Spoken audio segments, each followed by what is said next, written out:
The first time my mother called me the ugly daughter, I was 9 years old. And the worst part? Everyone at the dinner table laughed. My father. My older sister. Even my little brother. I laughed too. Because crying would have made it worse. But 20 years later, those same people stood outside my front door crying. Begging me to save them. And honestly, part of me wanted to close the door in their faces. My name is Elena. And growing up, I was the mistake nobody wanted to talk about. Not because I did anything wrong. Just because I didn't look the way my family wanted me to. My sister Sophia had blonde hair, green eyes, perfect skin. She looked like one of those girls from shampoo commercials. People adored her instantly. Meanwhile, I inherited my father's darker features. Curly hair. Big nose. Thick eyebrows. Every family photo felt like proof I didn't belong there. My mother obsessed over appearances. To her, beauty wasn't just important. It was everything. She judged strangers in grocery stores. Criticized actresses on TV. Compared women constantly. And eventually, she started doing it to me. Why can't you fix your hair? You'd look prettier if you lost weight. Stand behind your sister in photos. Little comments. Every single day. Tiny cuts that never fully healed. At family gatherings, relatives would smile at Sophia and say, "She's going to break hearts one day." Then they'd look at me awkwardly and say, "Elena is smart." I learned early that smart was what people called girls they didn't find beautiful. But the worst moment came during my 16th birthday party. Because that was the night my mother said something so cruel. It changed the rest of my life. My 16th birthday was supposed to feel special. I spent weeks saving money for a simple blue dress. Nothing expensive. I just wanted to feel pretty for once. When I walked downstairs, my father barely looked up from his phone. But my mother? She stared at me for 3 long seconds. Then she laughed. Actually laughed. "Oh, sweetheart," she said. "That dress isn't magic." The room went quiet.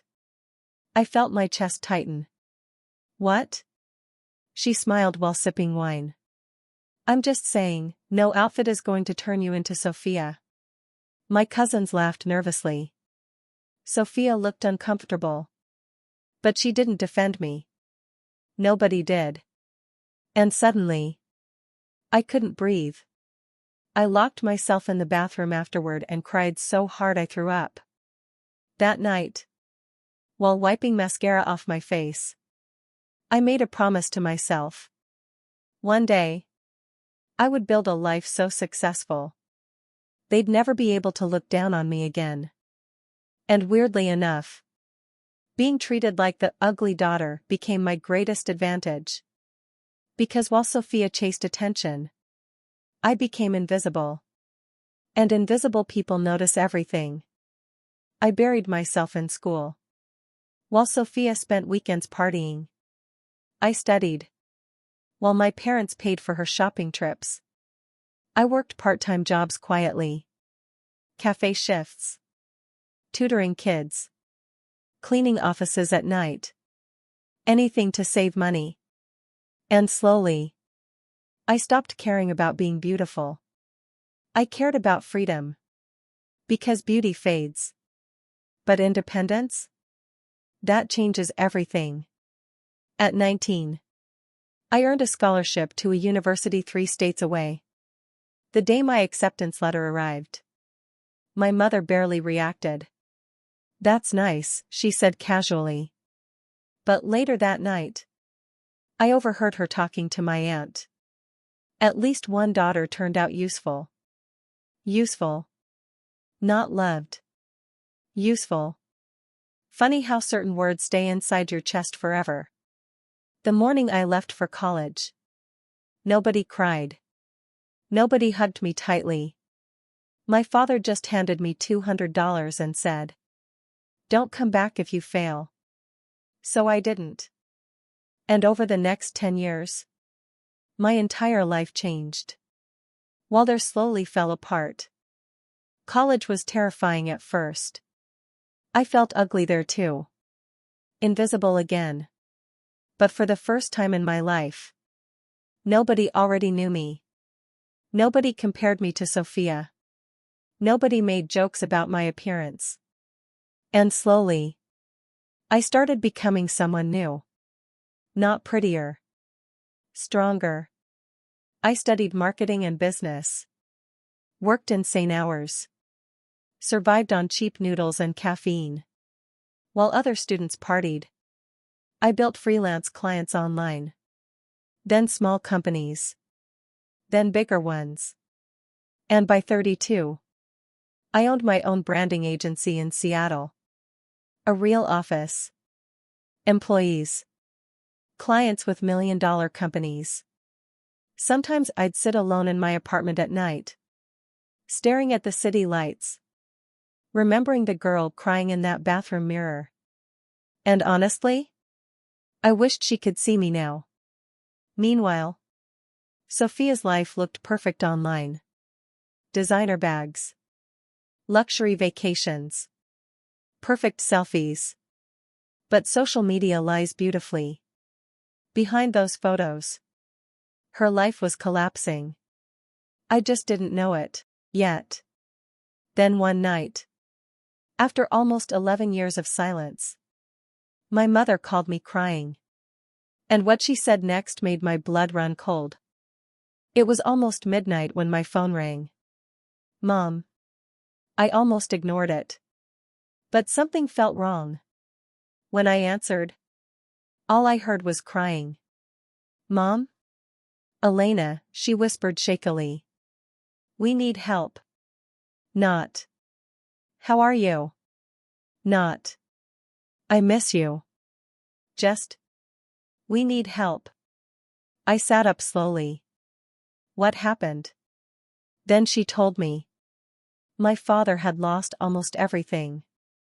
Bad investments. Debt. Loans they couldn't repay.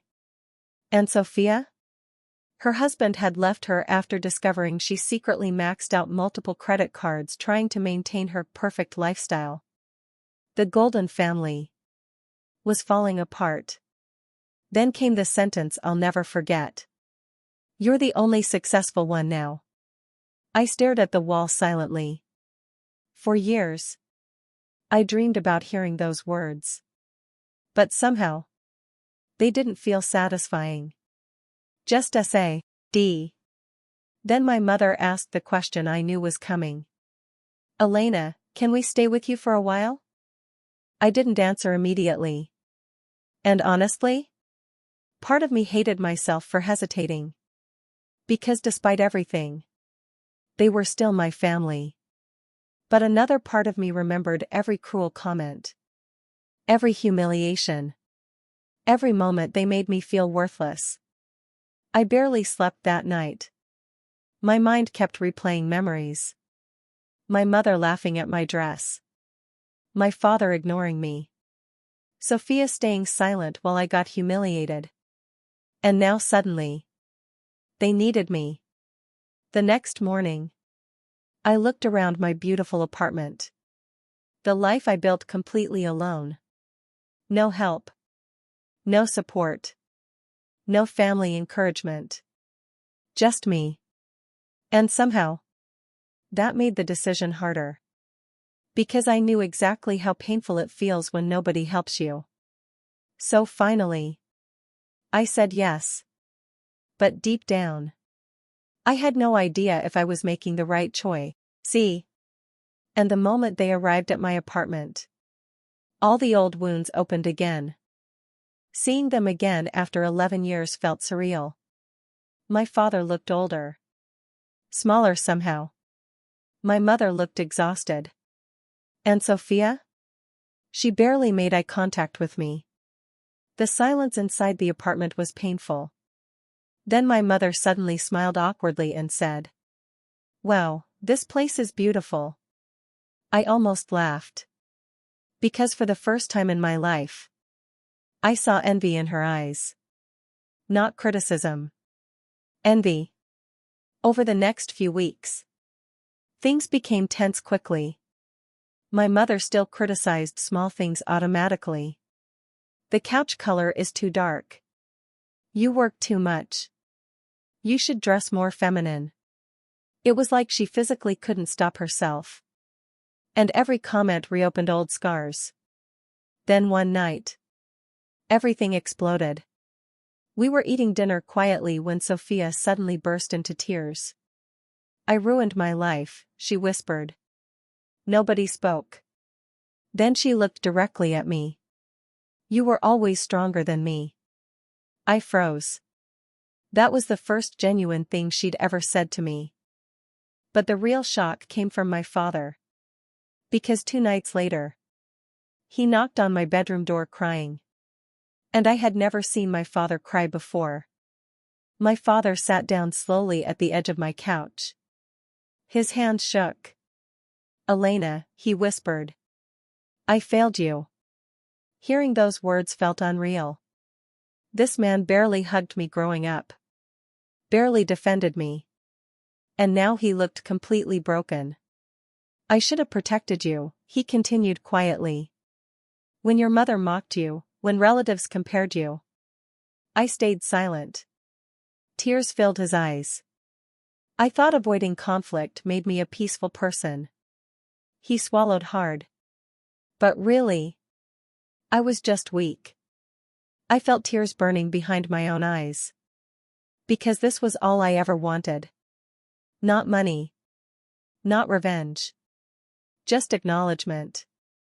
Then he said something that shattered me completely. You were never the ugly daughter. His voice cracked. We just made you feel that way. And suddenly, 20 years of pain hit me all at once. I cried harder than I had in years. Not because the wound disappeared. But because someone finally admitted it existed. But my mother still hadn't apologized. And honestly, that was the apology I needed most. A few days later, I finally confronted her. Just the two of us in the kitchen. Why did you do it? I asked quietly. She looked confused. All those years, why did you make me feel ugly? At first she stayed defensive. I was trying to help you. No, I said calmly. You were trying to control me. Silence. Then slowly, her face changed. And for the first time in my entire life, my mother looked ashamed. Real shame. Tears rolled down her face. My mother treated me the same way, she whispered. I blinked. What? She destroyed my confidence growing up. I became obsessed with beauty because I thought being beautiful was the only way to be loved. Her voice broke. And I passed that sickness on to you. The kitchen went silent. And suddenly, I didn't see a villain anymore. I saw a damaged woman who never healed. Then she whispered the words I waited my entire childhood to hear. I'm sorry, Elena. Not defensive. Not sarcastic. Not forced. Real. And somehow, that hurt even more. Because part of me realized how many years we lost for absolutely nothing. My family stayed with me for 6 months. Things weren't magically perfect afterward. Healing doesn't work like movies. Some scars stay forever. But slowly, we became honest with each other for the first time in our lives. And weirdly enough, the daughter they once treated like the least valuable became the one holding everyone together. Last Christmas, we took our first family photo in years. And before the picture was taken, my mother looked at me and said, "You look beautiful." Simple words. But they healed something deep inside me. Not because I suddenly needed her approval anymore, but because little girls never fully stop wanting their mother to see them kindly. Sometimes I think about that 16-year-old girl crying in the bathroom mirror. And I wish I could tell her this. One day, the people who made you feel unlovable will finally see your worth.